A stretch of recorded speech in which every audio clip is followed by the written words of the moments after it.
24 hours ago, Spencer Pratt dropped a thermonuclear bomb on the political landscape by posting a photo of him and President Trump in the Oval Office, staring each other down in deep conversation with the chief of staff to the entire executive branch there as well, along with his son, of course, his fighting motivation. Everybody wondered what could be going on here. What could they be talking about? And now we know.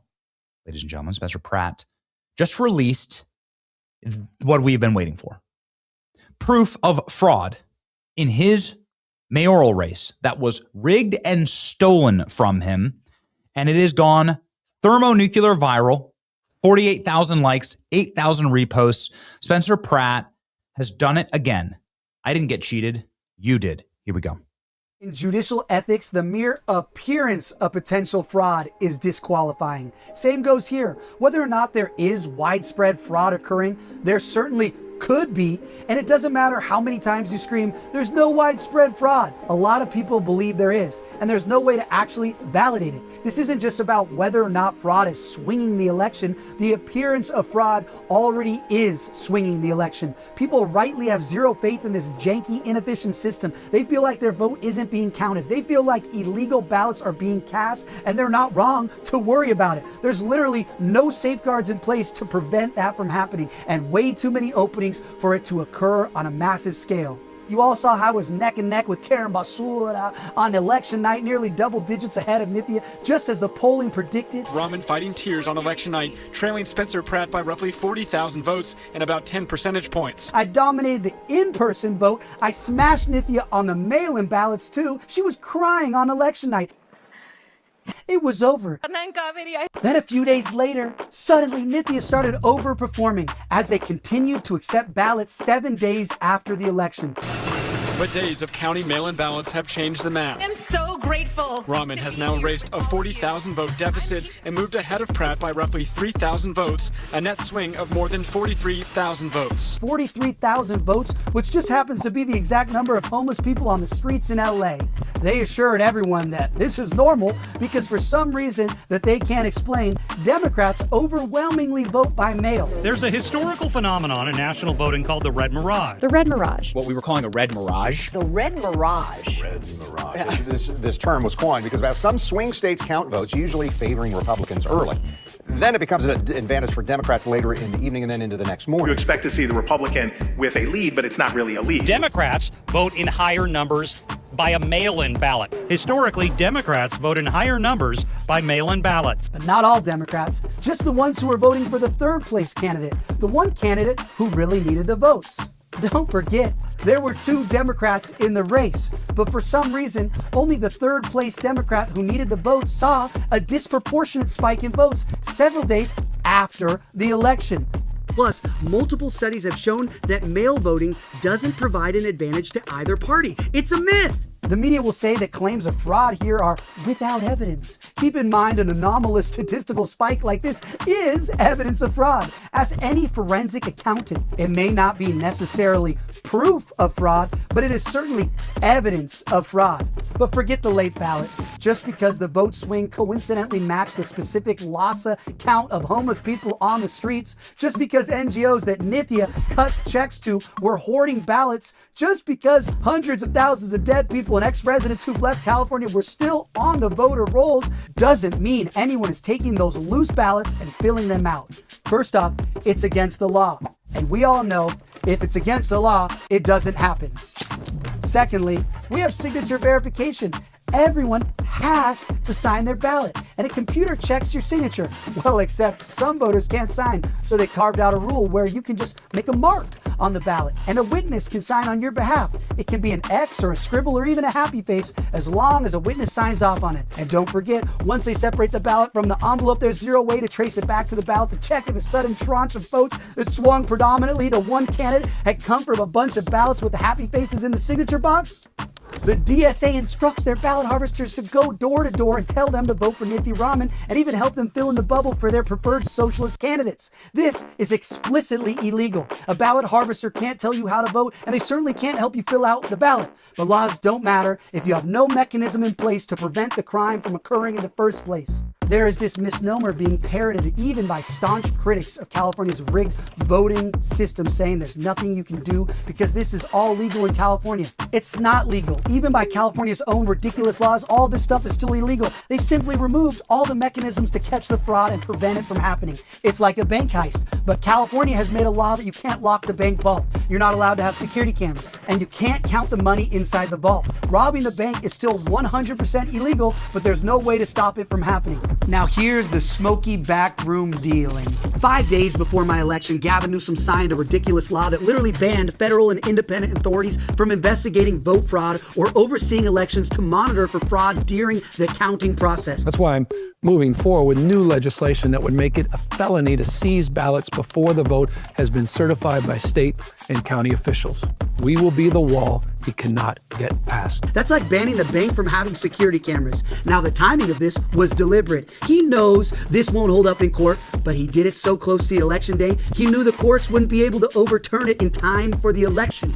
It's truly like going up against the casino. The deck is so stacked against you, you never really stand a chance. You can play if you choose, but the house will never lose. So now, in California, you can loot $950 of merchandise. You can knowingly infect someone with HIV, but if you try to prevent vote fraud, you will be prosecuted. How can you secure the money if you can't lock the vault? How can you catch the robbers if you're not allowed to monitor the vault? And how can you even identify if the vault were even robbed in the first place if you can't even count the money? This is what California has done with elections. Unsolicited ballots going into open mailboxes and NGOs and parking lots. Bank vault is wide open. No signature required, no ID required, no way to ID the robbers. And the beauty of their rigged system is they can have all the pageantry of this public ballot counting center. Hey, come on down. It's open to the public. Anyone can come watch so you can see just how kosher our system is. We are inside LA County's massive ballot processing center. When Assistant United States Attorney arrived on scene to observe the process and ask questions. All the fraud that does occur happens long before the ballots even hit this building. People have been pushing me to demand a recount. Why? You could recount these anonymous ballots 100 times. You'll get the same exact result. I have no doubt that they are doing a flawless job of accurately counting every single ballot in here with robotic precision. The fraud isn't here. It's here on Skid Row, where homeless people are paid a couple bucks for their ballots. They give you $2 to vote? Yeah, we do the street. We show something. Did they come down here and try and pay you to vote? Yes. They told you who to vote for? Yes. Since I'm voting your way, can I get a plate? You know what I mean? It's here where socialist street animals go door to door and violate the ballot harvesting laws. People bring up the old communist adage often attributed to Stalin saying, it's not who votes that counts, it's who counts the votes. No, this is the modern era of fraud. They've gotten wise. The modern communist agrees with the old communist, but just the first part. It doesn't matter who votes. It doesn't matter if it's a drug zombie being paid for their ballot. It doesn't matter if it's a DSA socialist street animal filling out your ballot. It doesn't matter if it's a blue-haired intern at a Nithya Raman-funded NGO filling out the ballots. The bank vault is wide open. The cameras have been removed, and there's no way to count the money. Now, for those of you who wanted me to fight the election, for those of you who thought I was quitting or I was bought off to step aside and quietly disappear, I'll remind you, there's a smart way to handle these things and a dumb way. Evidence is not proof. I don't say things without proof. Now, anyone saying that there's no evidence of fraud is lying. There's tons of evidence, and I was the one who got it. All those videos that you saw of homeless people admitting that they were paid for their vote, where do you think they came from? Immediately after the big spike of votes came in for Nithya, I sent my team down to Skid Row to collect evidence. We were warned by some very well-connected people that this was happening, so we acted on it immediately. But if you want to end this fraud, doing protests and bitching about stolen elections won't get you anything. You need the fraudsters to start catching charges. For that to happen, you need proof. That's what investigators do. They turn evidence into proof with a robust investigation. You think it's a coincidence that 20 FBI agents suddenly descended on Skid Row to investigate vote fraud? Why do you think they were there?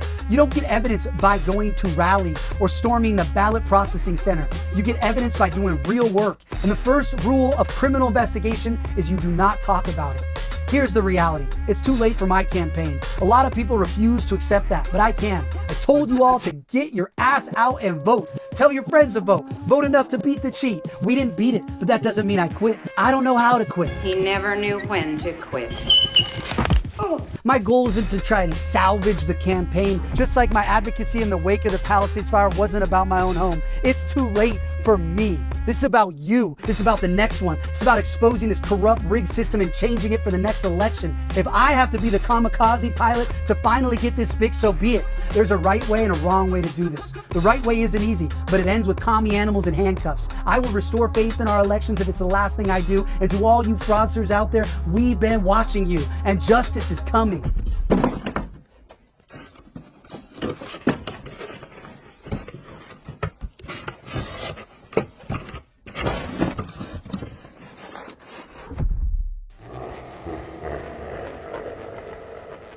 The messaging here is just pitch perfect. You don't have to prove the fraud. They make it impossible to prove. You need to prove the systems are fraudulent. And again, we sound like a broken record here, but 7 months ago, we went out to LA and showed the homeless industrial complex rigging elections. We laid this all out, how they would harvest votes, how it was impossible to track who's a legitimate voter, and how they were going to steal whatever election they wanted to using LA homeless industrial complex. I've never seen anyone this talented at communicating these primary issues to the future of our republic. Critical. And that is why so many people are saying perhaps Spencer Pratt will be on the other side of that desk someday. Let me know what you think in the comments. It's your boy Benny. Keep fighting.